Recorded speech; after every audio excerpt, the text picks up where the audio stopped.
Hello, welcome and thank you for your interest in the second iteration of the Vancouver Janes Walk, Productive Lands from Past to Present. My name is Chang and I am a co-leader of this walk based currently at the Chair of Planning Theory and Urban Development of RWTH Aachen University in Germany. Last year, I had the pleasure of working with Louise Schwartz and Ned Jacobs to run our first walking introduction to the industrial lands and activities of False Creek Flats. I'm excited to share again, but this time from afar, some of the past-oriented components that will inform your walking experience prior to the real and on-site event on Friday, May 2nd. From behind the scenes, Liam Cormack and I are preparing additional elements to enhance your experience, including this video as well as maps to be printed and used during the walk. On May 2nd, you will have Pooja Thata, Louise Schwartz, and Ned Jacobs leading you through the actual walk of False Creek Flats. And of course, before we actually jump into any of the information or begin any walks, we respectfully acknowledge the territories of the Musqueam, Squamish, Tsleil-Waututh Nation, upon whose lands we'll be visitors and for which our intentions are good to share and learn about productive lands. We also thank the First Peoples of the Hunkaminam language group, whose traditional lands will hopefully spark reflections at both personal and collective levels. Now, just to preface our experience here as well as the walk will take you through 6 stations and look at 6 different themes or questions. Just a note for this online component, I will not necessarily be following the order of the stations. Rather, the information I will present will follow chronological and historical order of events, but still cover the topics of the stations. So, without further ado, let's begin. As the visualizations you see here show, we are looking at a very specific area of industrial lands in Vancouver. This visualization shows changes within the last 20 years, roughly, in 5-year increments, and looks at an area that is covering just over 450 acres and very, very close to the urban core. This is rather unique, yeah, the only other comparable district that you might have in Vancouver could be the Railtown industrial area. However, since the False Creek Flats area presents a vast and amazing view of the transformation of industrial lands over time through different types of cultures, lived experiences, and livelihoods, we will stay here. Again, just to help kind of order ourselves in the space, the area that you will be walking through is within the southwest corner of the False Creek Flats area. And this area is particularly significant according to the False Creek Flats plan from 2017, it is estimated that by 2047, the number of jobs that this area will provide will grow to 30,000. So it is indeed a very productively meaningful area for not only livelihoods, but also perhaps for sustaining the lives of people based off of the products as well as the goods and wares that it produces. That will be covered in the real life walk, of course. I won't speak to that too much. I'll make sure to link the False Creek Flats plan to the video description in case anyone would like to do their own readings before the walk or just appreciate the future reference.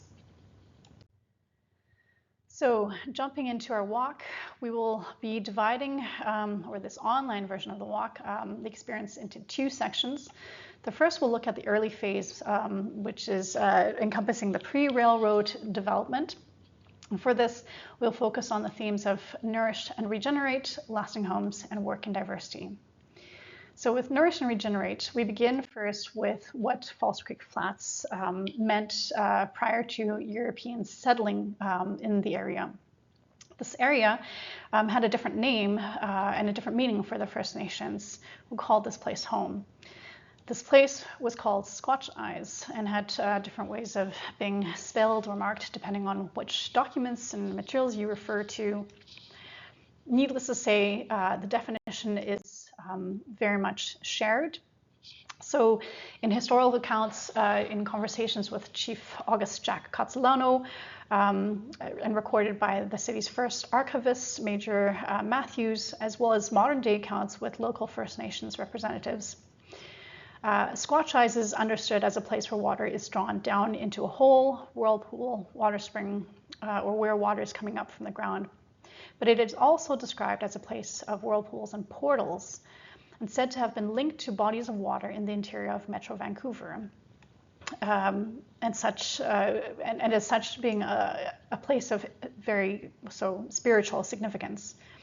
One legend depicts how a sea lion was first speared at Squatch Eyes and then later found in the Burnaby Lake, Deer Lake areas. In a more contemporary account, there's a description of how long before the arrival of the Europeans, the Squatch Eye area held a significant meaning with regards to how the local indigenous people saw it. To them, it was a land of abundance where they could find everything needed to survive and thrive. The area was characterized by its lush, salt marshes, teeming with life, and nourished by underground springs that flowed up from the earth. These springs were not just seen as the sources of water, but also as portals to the spiritual realm. They considered Squatch Eye to be a place of transformative power, where they could connect with the spirit world and receive spiritual guidance and healing. To them, Squatch Eye was not just a place to live, but a sacred site that held deep significance. It was a place where they could connect with their ancestors, the spirit world, and nature, and also it was believed that by doing so, they could improve their health and well-being. In more contemporary accounts, for instance, through ecological or environmentally oriented organizations such as Trails BC, we have documents of how the area was indeed very lush and abundant, filled with coniferous trees and flourishing berry bushes, along with fauna such as bears, cougars, elk, and deer. It was not uncommon to see beavers building dams in the boggy areas, while salmon, trout, sturgeon, as well as other fish such as ulichin, herring, perch, flounder, and rock cod thrived in the waters or came to the surfaces, while countless fowl treaded the surfaces of the water. Some accounts have said that shellfish, such as oysters, could also be found in the area. This was disputed, well, at least specifically oysters is disputed depending on what you refer to. Needless to say, what is certain is that the area was not only representative, but it was an area of abundance of primary resources that enabled the First Nations and early pioneers to settle, to feed themselves, and to be productive in terms of sustenance. These lands were productive then in another manner, demonstrated by First Nations saying, when the tide is out, the table is set. So from this, we then move on to how the question of how did the Europeans first see and identify False Creek Flats when they arrived? Well, when they first arrived in 1791 with the Spanish and then later with the British in 1792, they didn't exactly find the area. So Navarre's chart indicates that they might not have even gone into the inlet.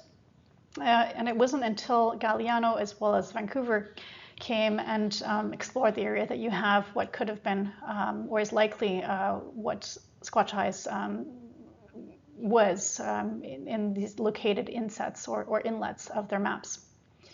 The creek that they had at first imagined seeing was in fact, however, not a real creek, hence the name False Creek.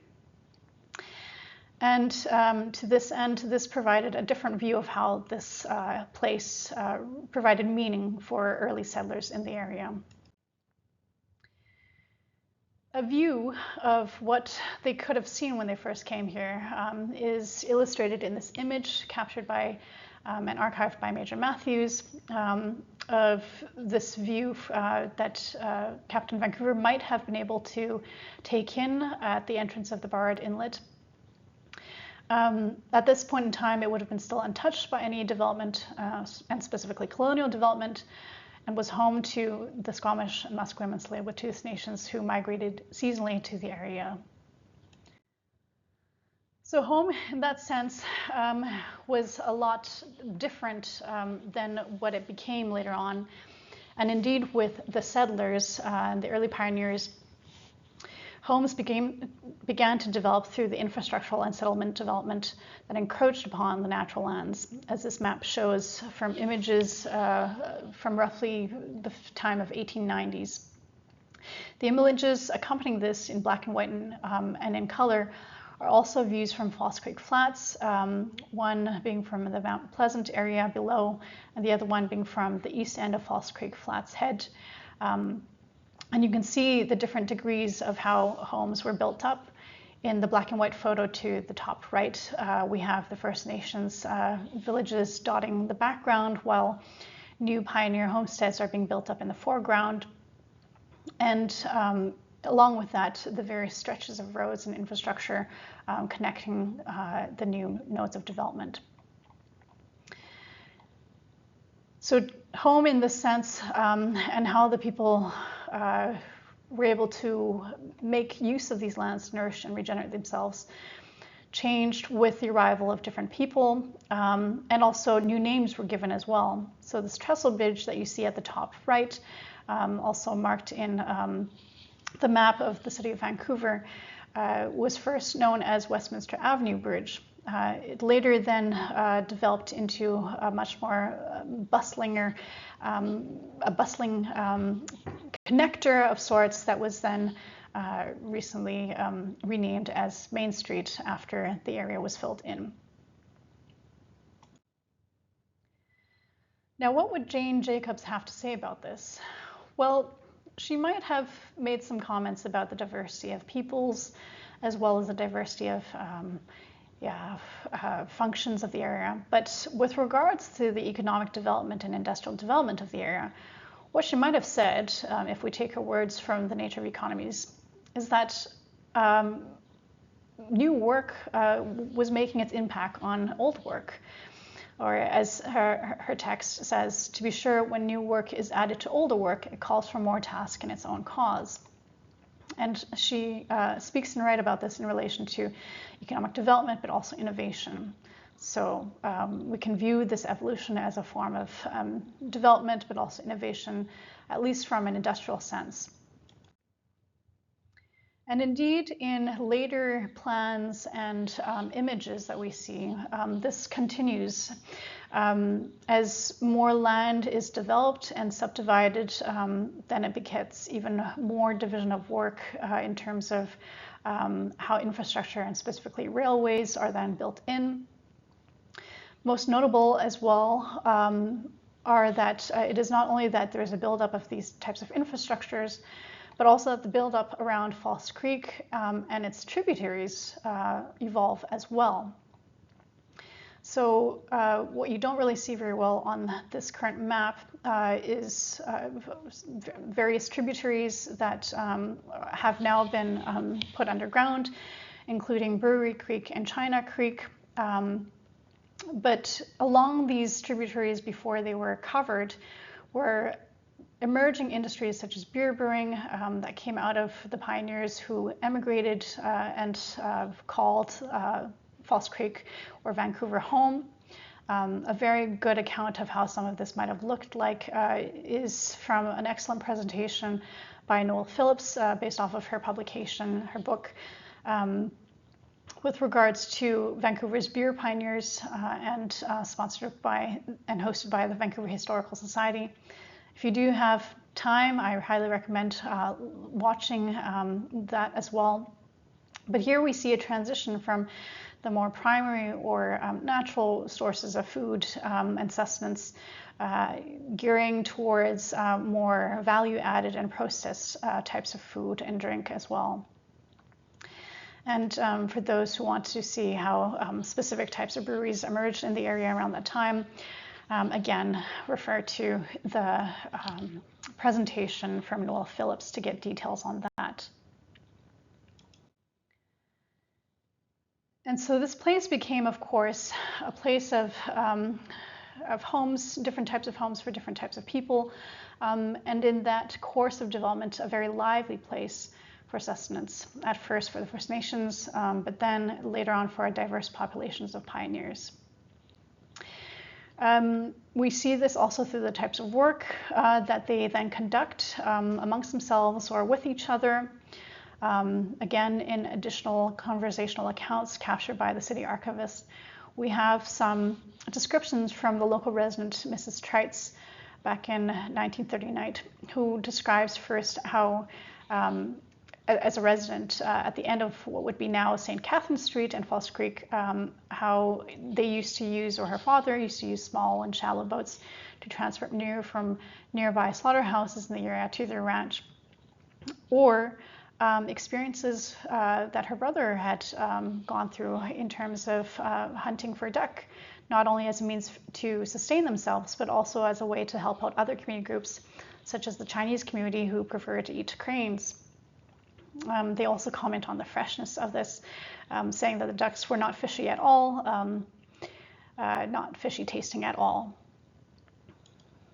Finally, she also makes comments about how the Chinese used to bring in garbage over the water for their pigs in boats and land right in front of their place. And indeed, there were other ethnic communities that resided in the area and also produced their own food. To this, we had not only the slaughterhouses and the various productive type of hubs such as sawmills, lime kilns, or brick wards, but you had different types of more informal type of gardens where livestock was raised, as well as local greens and produce. Milk was also produced in this area by Jones Creek and delivered to various residents in the area. And last comment with regards to other types of primary resources such as coal. In this case, seams of coal were found directly on their front doorsteps on the beach. So the abundance of not just only resources to sustain themselves, but also then provide other forms of energy, for instance, that might be needed.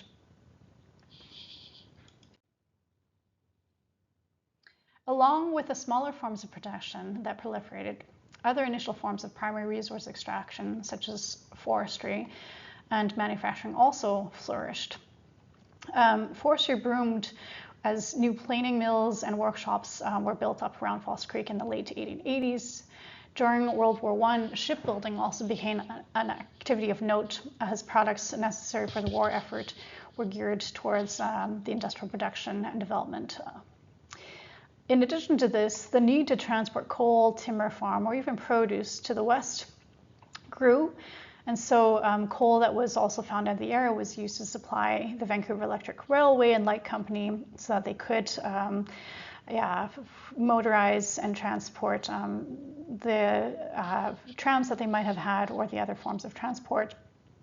In general, the South Shore developed slowly, slower than the North Shore, and really encroached as the pressures for development moved from the urban core out towards the south.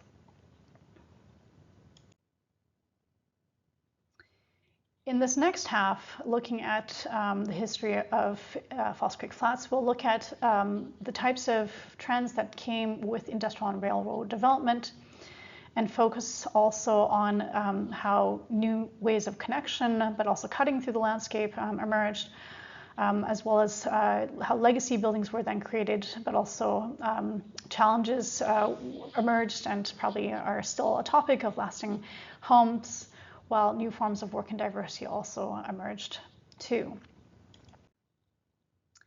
So following World War I, greater and different changes emerged, as you can see in this plan from 1924 and various drawings from 1917 and 1926.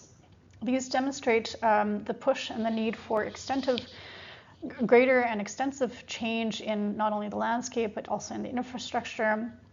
Railway development became the next productive driver as the Great Northern Railway acquired 61 acres of the flats to serve as a site for its own terminal facilities. This was in collaboration or in co-development with the Canadian National Railway, as they were sought to participate in an agreement to develop two actually terminus stations for both freight as well as passenger transport. And these would both be developed on the tidal flats that were then filled in to the east of Westminster Avenue, also known as Main Street nowadays. At the beginning, we had developments that then allowed for the construction of the terminus stations. Here you see in a historical image up top Union Station, as well as the Canadian railway station that were built. So to the left being Union, it would be the northern station, and then to the right, the Canadian Northern Railway Station. For the latter, there was an ambitious plan to not only create and complete a transcontinental railway system, but also the intention to, by inviting the Great Northern Railway Company from the US to also connect north to south. The agreement between the city as well as the Canadian Northern Railway, as well as the Great Northern Railway agreement, was not, of course, without its disputes over the value of the land and the land transaction, or even the labor for the construction. However, eventually in 1913, citizen support was solicited for this agreement. And this co-development allowed for the possibility to expand Canadian railway networks with passenger and freight services. The first terminus station to be built was the Union Station, so the one on the left in 1917. This was then followed by the Canadian Northern Station in 1990. What is key to note is that through the development as well as the construction of these, not only were laborers of different backgrounds employed, but also standardization for labor wages was also implemented. So work and the diversity of work considerations were also key in these new forms of change. Here we see images from between 1942 and 1945 with the infill of the flats on the left, as well as an aerial shot of how the railway yards would have looked at from the top.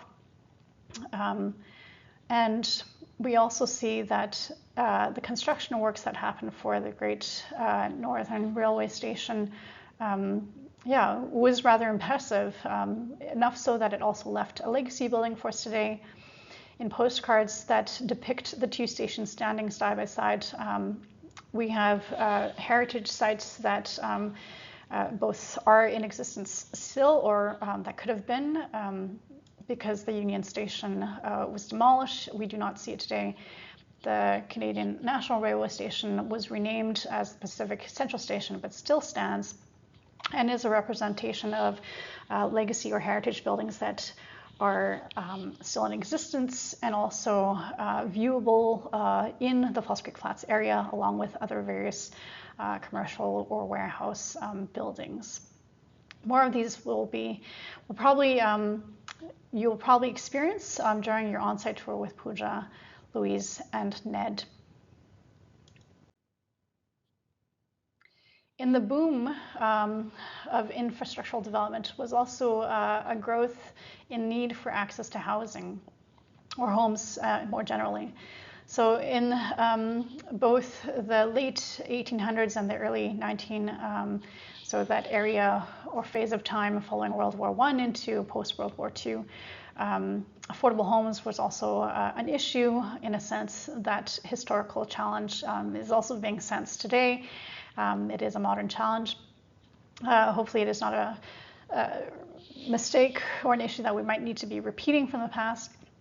But what you see here are images from different types of squatting or shack housing that would have been found around the False Creek Flats lands area from as early as 1886. Along with these shacks, we had an emergence of basically squatter communities as increasing populations, the working class, and those with non-British backgrounds, new immigrants or immigrants, try to find ways to house themselves. In a map of unemployment and relief efforts from 1934, we see how efforts were made at the city level to try to address and help some of these persons. Over half of the persons involved in this particular survey were identified as families or those with dependents. So it is clear that there was not only a sense of discontent with the social situation, but also an increase in concern with the type of living conditions and also health concerns in the area. And this became apparent as typhoid, for instance, rose as an epidemic issue, and various inspections and campaigns were initiated as local news coverage depicts, to not only initiate a ban for the makeshift homes in the area, but then eventually fully wipe them out. So so highlighted in this area of where this phased development following the industrial construction of the railway yards, we see how in the shadow of this development, new concerns with finding lasting homes also was a concern. So I've shared a few thoughts, and how would we link some of this thinking or material or old information to some of Jane Jacobs' work?